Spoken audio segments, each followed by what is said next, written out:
For this episode, we're back on the Mustang and we're starting our run up to Power Tour 2025.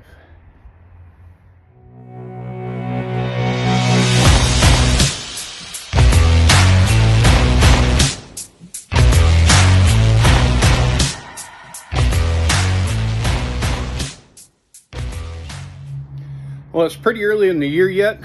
We have not gotten the official word on the Power Tour route. We do have a fair certainty that it's going to start in Indianapolis, which is not too far. So even if I don't do the whole long haul like I've done in the past, I'll probably at least still do at least the 1 day to go, because it is fairly close to us, only about 8 hours away. So the vehicle we've been wanting to prep, we wanted to do it last year and just ran out of time. We are back on the 79 Mustang. So not a lot has changed since you guys have seen it last, and I had my junior helper with me. He is gone, so I'm back to doing the rest of this by myself. So we do have the 302 and the T5 physically placed in.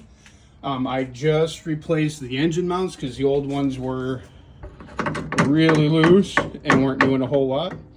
As you've seen on a few of my previous videos, I was having issues with the rag joint.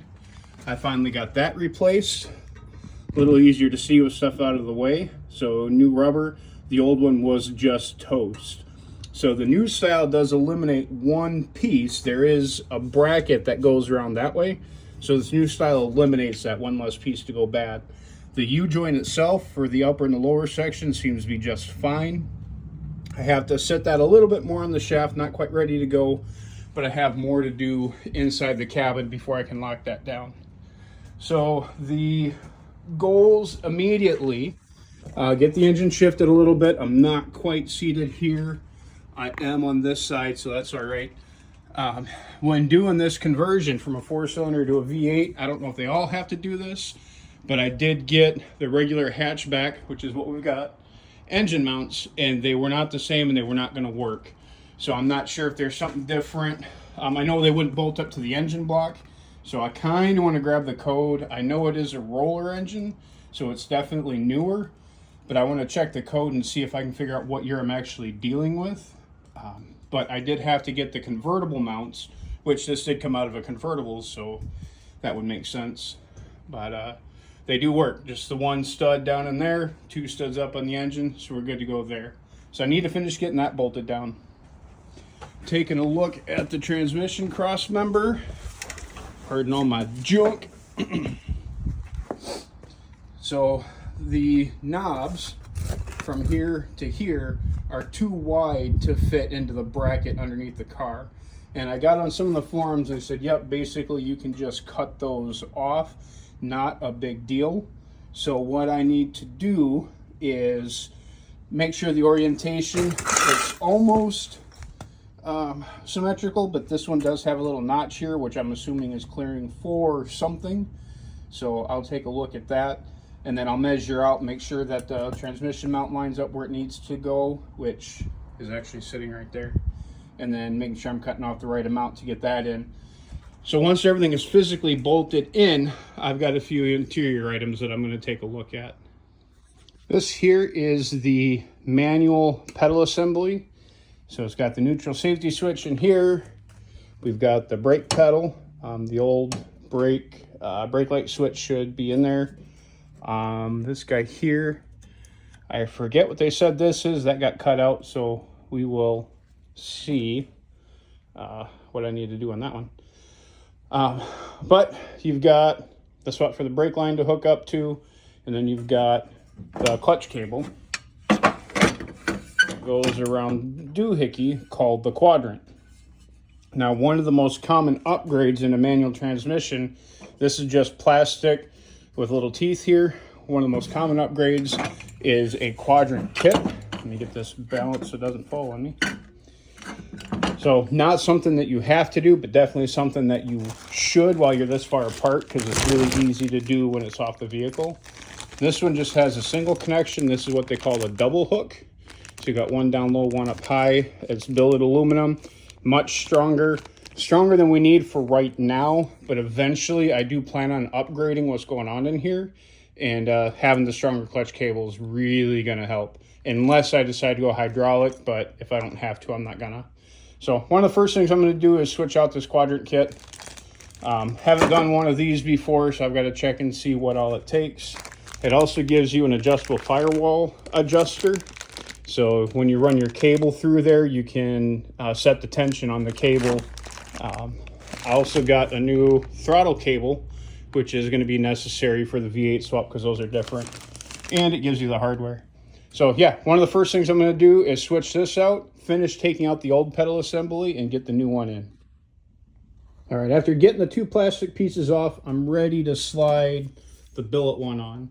So where this gets the strength from, you had your two different shafts, and this just slides right over. You can shim it if you want to. It looks like there might be, yep, a little bit of gap there.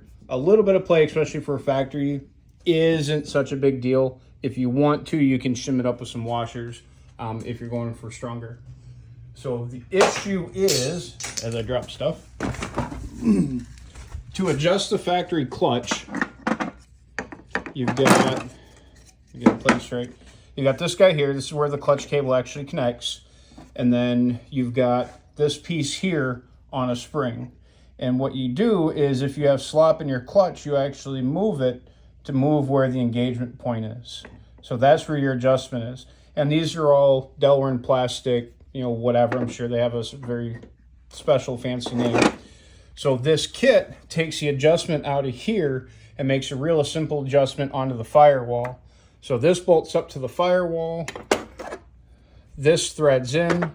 The housing of the clutch cable itself goes up against here. And if you need to adjust it, you just adjust in or out as needed. It's made to work with a factory cable or an aftermarket cable. I'm going to keep the factory one for now. Let's just see how it goes.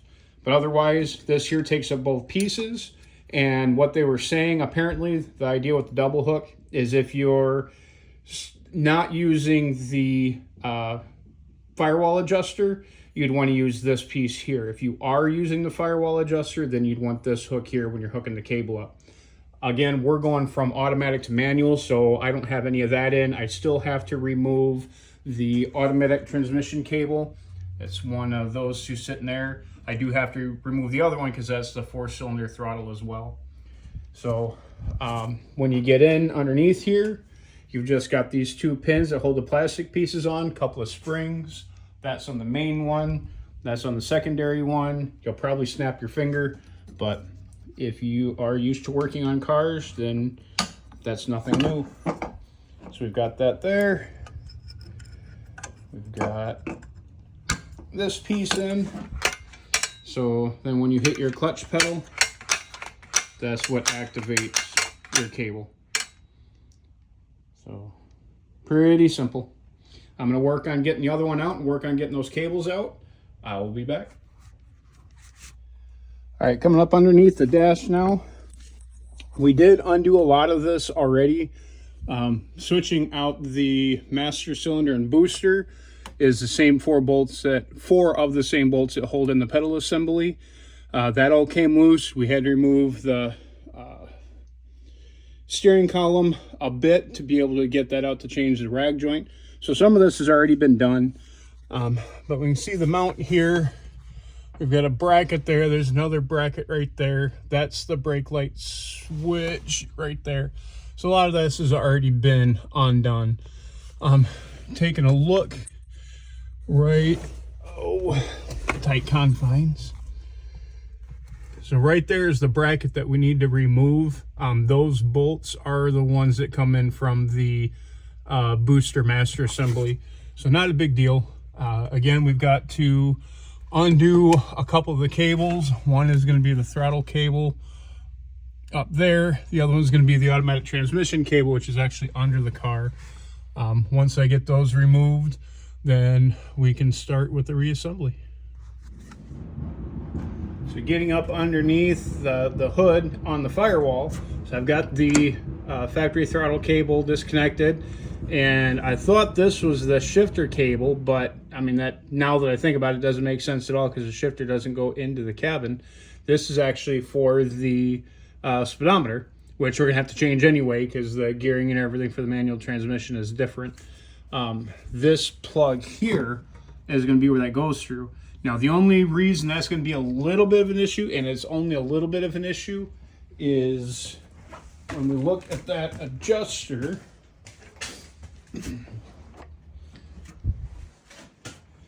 it does give you locations to bolt into.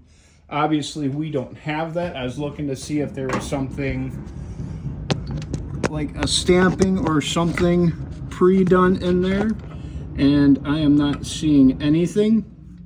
So we're gonna have to make our own hole. Not the end of the world, but just something else to pay attention to when you're going from automatic to manual. This here is the factory cable. We will probably be replacing this at some point, but for right now, just get things in here and running. So this does have the little rubber boot and spacer. That is where it drills into, and it's just a little, it's snapped off. It's just a little sheet metal screw, so not a big deal. But we pull that rubber boot off, and then this white part goes up against the adjuster. And when you pull that off, see if I can do this with one hand. It's just kind of slides off.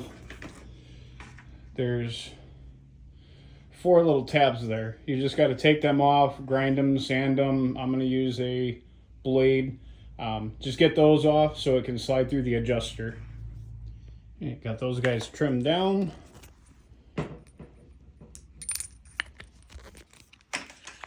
That piece sits flush here. I will get the firewall on, get a little self-tapper to run in there to get that secured, and then we will have this side connected. So one of the other things you want to pay attention to, I did drill a pilot hole, kind of set that guy in, and before I cranked it all the way down, I ran the adjuster through, and what I'm finding is that the hole in the firewall is not big enough for the adjuster to come through. So I'm gonna have to pull this back out, get one of my hole saws and open that up a little bit more. Not really what I was hoping to have to do, but one of those things that, again, we're changing engines, we're changing transmission, we're changing gear. You know, a lot of these things are gonna be different as you go through. So expect to have a couple of changes like that. So we're gonna get back underneath the vehicle and get working on more of the pedal assembly. All right, after some fiddle farting around, I got everything out. I did pull the steering column the rest of the way out of the way just to make it a little bit easier. There are 5 different harnesses. For as simple as this car is, there are 5 different harnesses connected. I have 1 wire that was spliced in. I have no idea where it goes, so I'm gonna have to track that. Otherwise, just nuts and bolts, nuts and bolts, nuts and bolts. So, got all that apart. While I've got that off, I will probably disconnect and try and replace that throttle cable, just so I've got a little more access in here. See if I can figure out where I went to. Yep, right there. You can kind of see it poking through. That should be okay to do while I'm under here. And I'll pull the dash out and pull that speedometer cable. Again, while I'm this far, a couple of screws, ain't no big deal to get done. Might go ahead and change all the light bulbs again while I'm in here, might as well. So that's the next step. Once I have it in, again, those 4 holes are for the main bracket for the pedal assembly and for the brake booster. So kind of taking a look while I'm in here, see what I can see, chip out some more of that. That's no good. The metal's still super clean in most places, so really happy about that. Couple of spots, a little bit thin, but that's to be given for the age and type of vehicle.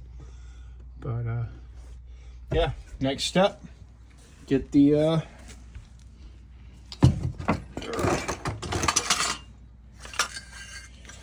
new pedal assembly in. So here's the new one, here's the old one. All right, it's been a few days, but I'm back on the Mustang a little bit. Kind of feel like 7 shades of horse crap today, but the work continues. I'll go ahead and give you an update to what I've gotten done the last couple of days working on this thing. The engine itself, I've got the new mounts on. Everything is bolted down, so the engine is located. Started putting the front accessories back on. So I'm not sure. The last thing I'm going to take a look at is hooking up the air conditioning, because the donor engine had AC. and the factory car had AC. If I can get all that hooked up, great. If not, I'm gonna end up putting a bypass pulley in here for the moment until I can figure out how to get all that done up. Mostly gonna be time and money. This one also had a smog pump. Does a few different things, but one of the main things that it does, I got it sitting right here, is it keeps the catalytic converters cool so they don't overheat and they're able to do what they do. This model, 79, I don't need to worry about catalytic. It's like way exempt from all that stuff. So the H-pipe I'm going to put in is probably going to be catless, what they call an off-road H-pipe, because this is not required where I am. This is not required to meet any kind of emission standards. So that one will be getting deleted for sure. Coming around, I do have a BBK header on this side. I had it mocked up on this side, but I had to pull it back out so I could finish running the steering joint or steering rod and the new rag joint. So this is mostly in, excuse me, mostly in. A few things I need to tweak on that. Coming around to the inside, I did get a real good deal on a set of Halo seats. So those are from a little bit newer style than this one is, but they are Fox body, they are manual tracks. I still might go through and see what I can do with the tracks about hooking up the racing seats that we have, but at least we have these for now. They both work, operate just like they need to. I got a really good deal through Marketplace on a short throw shifter for a T5. So that'll firm everything up there.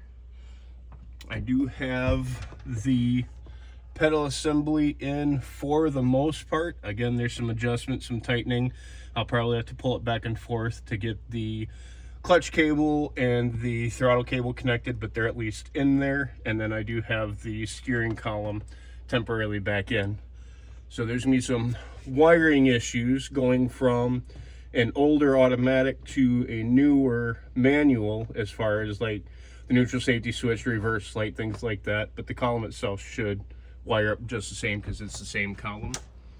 We're talking about maybe switching out the steering wheel, something a little more sporty, but for right now that's gonna stay. So that's where I've gotten at the moment.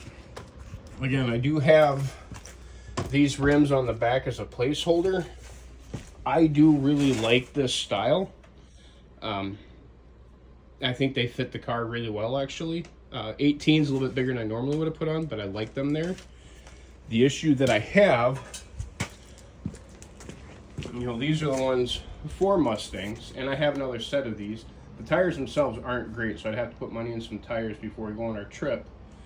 And then coming over, as you've seen before, the match set to those rears are technically for my Fairlane. And then where I might have some issues is going to be with the offset and back spacing. So when I get a little bit closer, I will see about those, see if they'll fit. Because right now the other Mustang ones are on the back of the Fairlane. So we'll see what we can do about fitment there. So the plan for today mostly is to get this thing back into a roller condition where I can push it and steer it and everything, so I can clean out my primary shop. I do have some potential changes coming up shortly, which will be really huge for what I'm doing. But for right now, because this guy's not on a deadline till June, I do have another project that I've got to get out sooner. And that's one I've been promising for a while. And I've got content recorded for it. I just haven't done a real good job of getting it edited, and it's kind of all over the place. So I've got to bring all that together. And hopefully soon you'll start seeing some videos on that.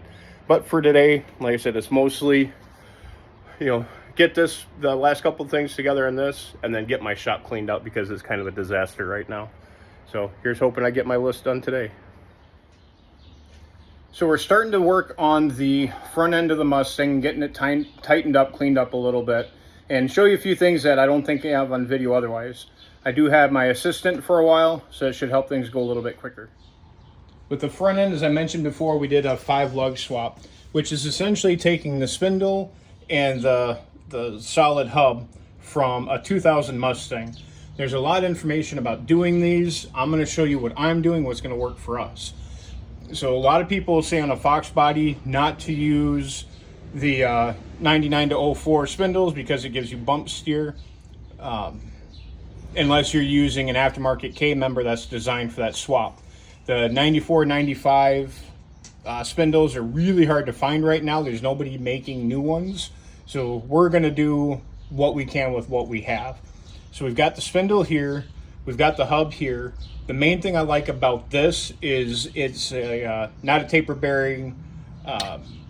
The bearings aren't part of the rotor in this aspect. It's just gonna be a standard brake job. Regardless of the wheel options, I do like the better braking options. And you can go all the way into like a 13-inch Cobra brake if you want to. We're keeping things fairly pedestrian with parts that we had readily available to us. So I do have the hose for the newer style Mustang.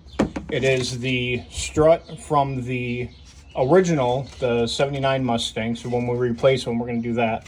Control arm right now is gonna be from the Fox body. And we do have a spacer in the ball joint. So one of the issues with this swap is with the way that the taper for this goes, if you don't have a spacer, then the bolt won't tighten all the way down. So one of the options is to replace your ball joint with a 94 to 98 ball joint, and that makes sure that your alignment's correct. We'll see. This one is a pressed ball joint, if I remember correctly. It seems to be a decent enough shape. But part of what we're doing is we're going to completely disassemble the front suspension, including taking the control arms off, and we'll check to see the quality of that particular ball joint. So we are looking at changing the struts, making them better. We do have a pair of replacement coil springs for a little bit of a drop to it. We're taking a look at potentially replacing the ball joint, and we're going to be replacing the brakes. So the caliper bracket, all that is fine. The rotor might be able to be cleaned up. The pads are shot. So for how cheap brakes are and how important they are to the vehicle, we're just going to change them up completely. But then we're going to finish taking that apart and seeing where we're at. The first part of disassembly, we got the strut out. Obviously we had the brakes removed already, and then we got the coil spring out. I've said this on other videos. Other people have said this on their videos. Do not mean to be overly dramatic about it, but we don't want to short sell it.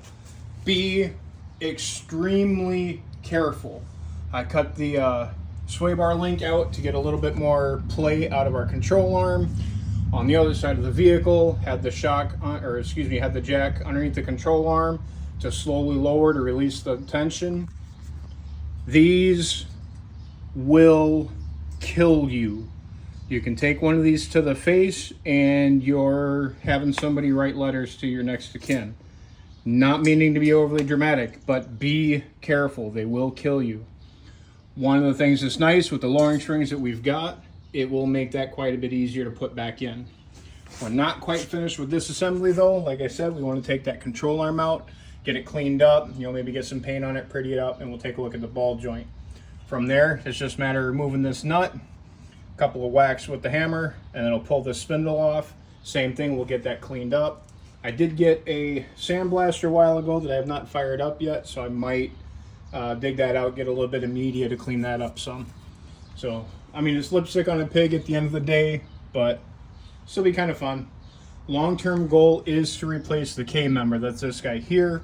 A couple of bolts to hold the whole thing to the chassis, and then your engine bolts to it, your suspension bolts to it. A lot of your things are located here. So I do have a tubular control arm, and then there's not such an issue, tubular K member with control arms, and there's not such an issue with the bump steer problem. Bump steer is essentially when you're riding with the angle of your rack and pinion and whatnot. If you hit a bump the wrong way, it's going to yank this enough to jostle the steering wheel in your hand. For the type of driving we're doing, even if there's a little bit, it's not the end of the world. This isn't a dedicated race car. If there's a little bit, then there's a little bit. It's an old car. They all have personalities. But the redesigned geometry of the new K members do solve that bump steer issue. And that is something we plan on doing down the road anyway. So we're going to deal with this for the time being, and then it'll be fixed when we do the next level. But otherwise, just a couple of bolts to hold the control arm in, and so we'll get that pulled apart and we'll be ready for the other side. After getting everything pulled apart and cleaned, we are starting the reassembly. We left the control arm on just because everything seems to be fine. We're able to do some cleaning, some painting a little bit, just kind of clean things up a touch. We got the spindle back on. Again, we do have a little bit of a spacer here. We'll get this locked down when we get ready. We are waiting on some additional parts. Some of the other things we did, here's the sway bar off of the parts car, the 89 that had the 5.0. The sway bar that was on here was a lot thinner, obviously made for a smaller engine and whatnot. So since we already had this free part technically, about 10 minutes worth of work with a rotary brush and a little bit of primer, a little bit of paint, which is pretty decent for what it is. We're also taking a look at the tie rod ends. So one of the things that I heard with the 99, or I guess it'd be the 96 to 04 spindles, what gives the issue is the contour of the steering arm. So the 94, 95 is a little bit different. It kind of cuts down different and angles in a little bit different, and that's what gives you the issues.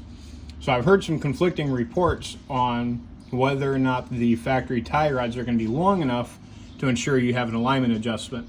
So I do have a set of tie rods ordered, both for a 93, which I heard are a little bit longer, and for a 99. So the big difference is going to be whether, like say the 93, if the outer tie rod's a little bit longer with more threads, whether or not it's going to be the same thread pitch as that, going from possibly standard to metric. The other one would be, if I do have to replace the inner tie rod, is the inner tie rod going to go up to here? I know one of the other pieces that they have is a tie rod extender, which is basically a threaded piece that goes into here and the tie rod threads onto and gives you a little bit extra adjustment. So what I'm going to do is I'm going to take these guys, I'm going to take the inner tie rod off and take the outer tie rod that I have floating around right here, and I'm going to crank it all the way down to max adjustment tight.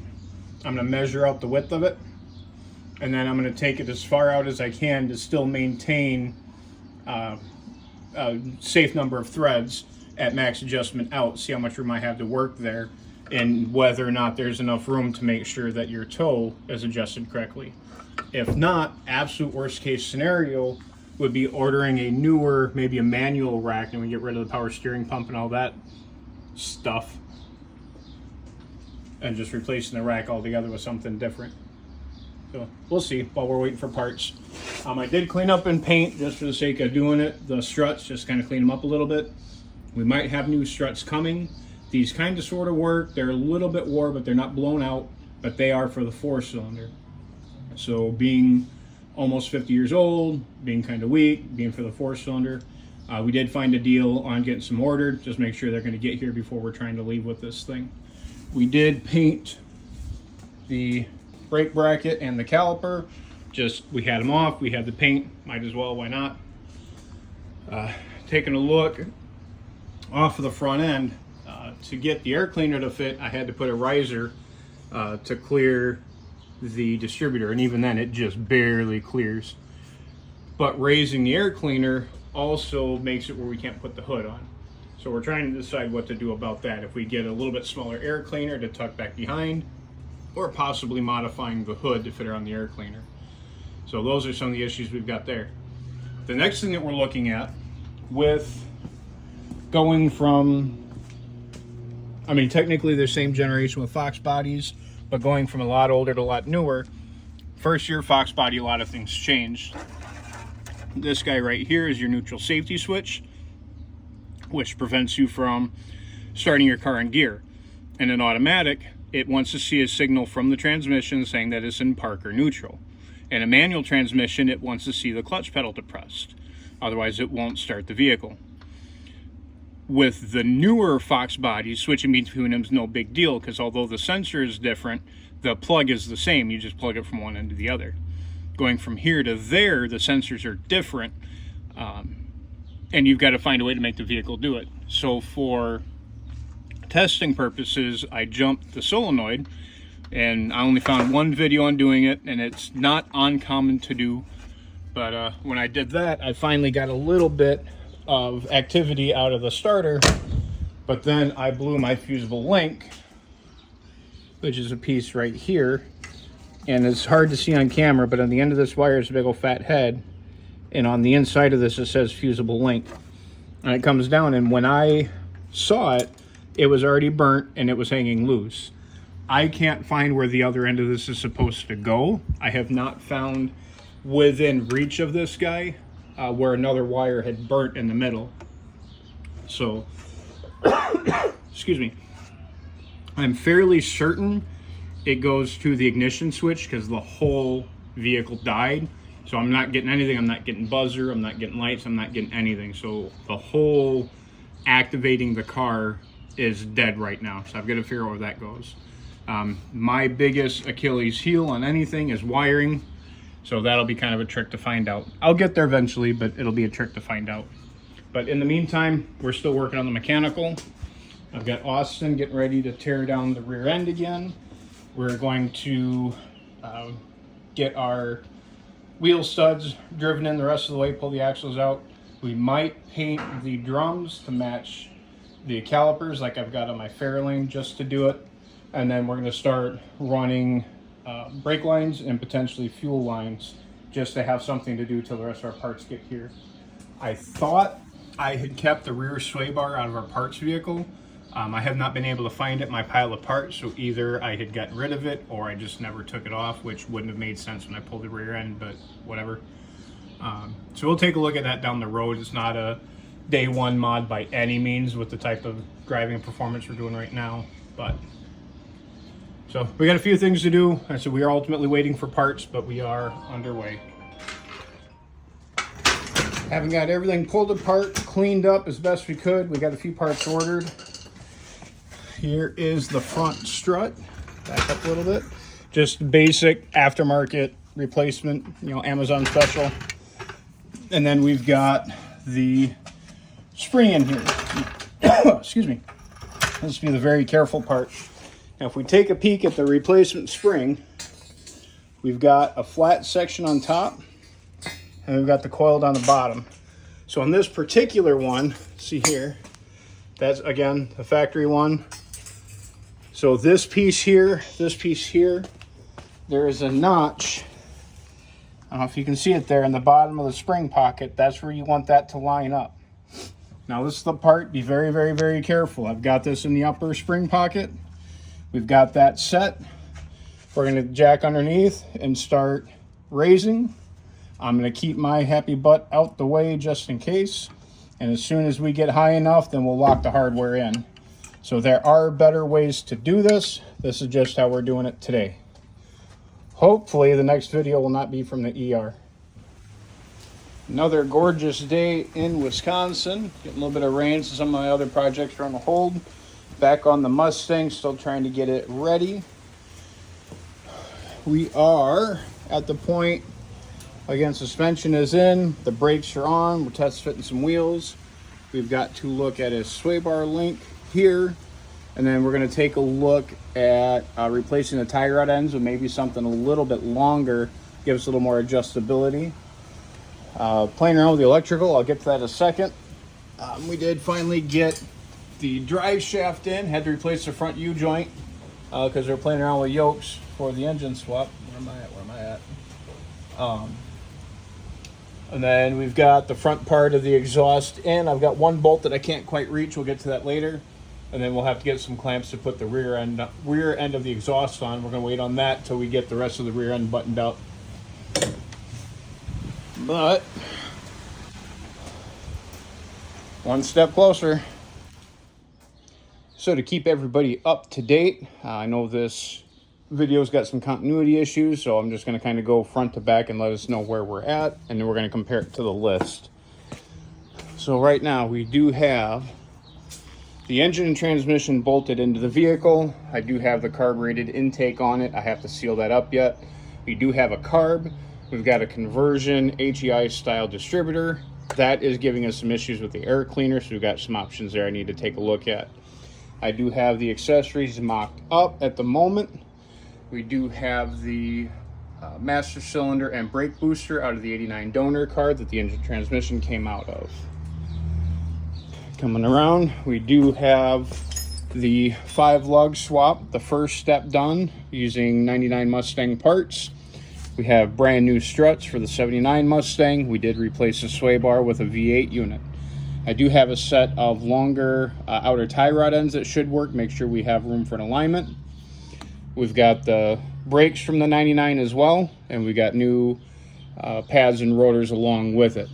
We have the front drop coils installed. Did a little bit of cleanup, just kind of freshen it up a bit. Coming inside, we did not have front seats at all. Found a set of decent priced Halo buckets that work. Half installed at the moment. This guy's gonna end up coming back out. T5 short throw shifter, custom cue ball shift knob that will end up being changed. Still looking for a rear seat eventually.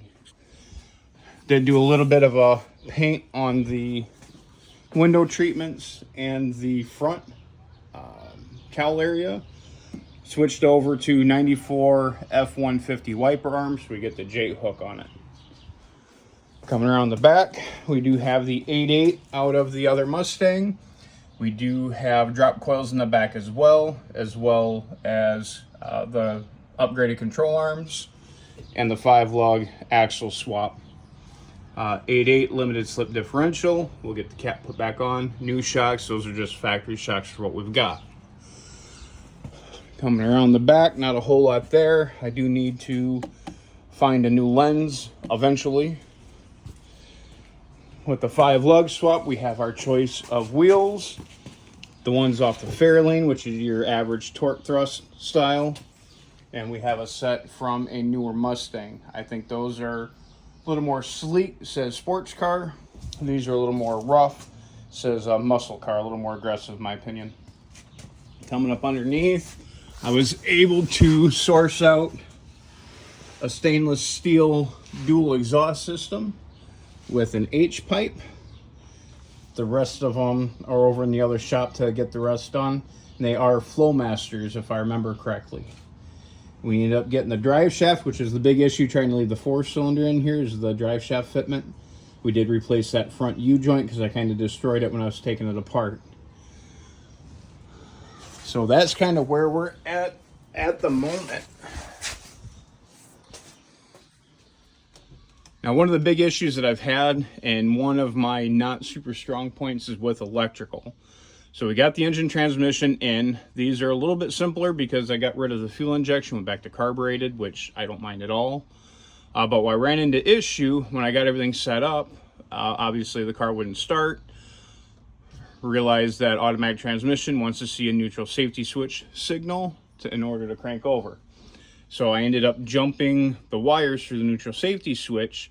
When I did that and turned the key, I heard the solenoid go, I heard a noise, and then the entire car went dead. Just nothing, no life out of anything. So went through, and after about 3 weeks on and off with me and another guy, kind of, reaching out to some folks that I knew, and then me and another guy, Johan, you've seen on some videos, just going through and diagging whatever we could. I did find a snapped fusible link that I'm assuming went to the ignition switch. Could never find what it actually hooked to.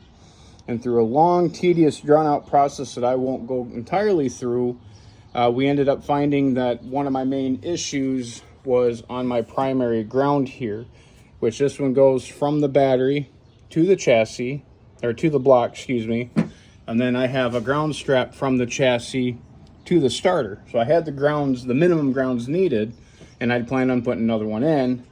Tried putting a ground from here to the chassis, and that burnt up right away. So when we were going to add another primary ground, when I took this bolt off, everything turned on. So come to find out, when I painted the block, I had cleaned the threads to make sure I had good contact here. I did not clean the head of this stud enough. So there's a slight coat of paint between the ground strap and the block. So it's not getting a good enough on my primary ground. So took that off, cleaned it up, put it down, and things are working much, much, much better now. Let's see if I can at least get some action. If I haven't completely drained the battery at this point. So I've got my buzzer turn it on. The blower motor and everything was working. The lights come back on.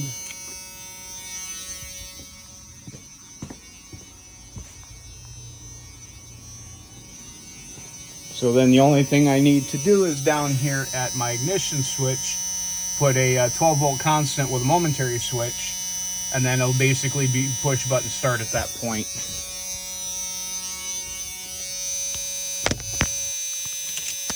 Old school Fords with their key release are always fun. So where we're at now, I need to tidy the wiring back up, get that installed. I need to hook up the throttle cable. I need to hook up the clutch cable to the clutch pedal, which I don't have done yet. I might need to clearance a little bit for, there's a little knob on the end where the clutch actually operates, and that's kind of hitting the floor pan a little bit, so I need to open that up a touch more. We do have the aftermarket quadrant in. I do have the adjustable component up top here. I got to get that secured in yet.